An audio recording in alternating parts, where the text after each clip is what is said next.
وہ حدیث بیان کرنے والے۔ اب یہ لفظ انہوں نے ایک اور اینگل سے اس کے اندر جو چیزیں ڈالی، تو وہ یہ دیکھیں کہ وہ یہ کہتے ہیں کہ ہمارے جو علی علیہ السلام ہے وہ کہتے ہیں کہ میرے سمیت 12 محدث تھے، یہ جو ان کے 12 امام ہیں نا، وہ کہتے ہیں یہ محدث تھے، یہ محدث تھے۔ یہ جو محدث کا لفظ ہے نا، دال کے اوپر زبر کے ساتھ محدث، اس کے وہی معنی بنتے ہیں جو نبی کے بنتے ہیں، یہ دن میں رکھیں۔ محدث دال کے اوپر زبر، اس کے وہی معنی بنتے ہیں جو نبی کے بنتے ہیں۔ یہ ایسے کہ میں ماں کہہ رہا ہوں، ایک بندہ ایکوا کہہ رہا ہے، ایک بندہ واٹر کہہ رہا ہے، معنی ایک ہی ہے۔ سمجھ آ رہی چیز؟ تو عربی میں آپ نبی کہہ دیں اور ادھر محدث کہہ دیں، دونوں کے سیم معنی، تو ان کے نبی بن کے محدث۔ اب وہ تو ان کے ہو گئے نا 12 امام، ان کے اوپر اللہ کی وحی آتی تھی بقول ان عقائد ان کے، آج بھی ان کا یہی عقیدہ ہے۔ اچھا، اب ان کے مقابلے میں اہل سنت آئے جو ان کی کاپی ہے۔ اہل سنت بذات خود کو مذہب نہیں ہے، یہ ذہن میں رکھیں۔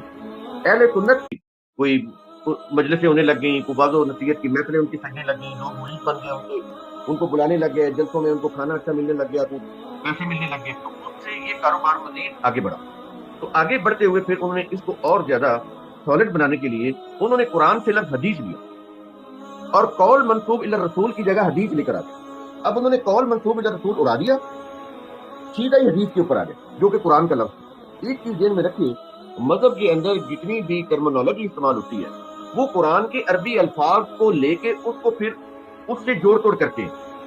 کچھ تو سیدھے چلے جاتے ہیں، جیسے حدیث کا لفظ لیا اور اس سے قول رسول بنا دیا، تو کچھ کے اندر وہ ٹیمپرنگ کرتے ہیں، اس کو تھوڑا سا جوڑ توڑ کر کے اس کی کوئی نوک پلک سنوار کے تو اس کو لے آتے ہیں۔ جیسے قرآن کے اندر مرتد کا لفظ نہیں ہے، اب انہوں نے مرتد اور مرتد کی سزا واجب القتل اس کو بنانے کے لیے کیا کیا، قرآن کے اندر ہے وَإِن يَرْتَدُّوا، اگر وہ پھر جائیں۔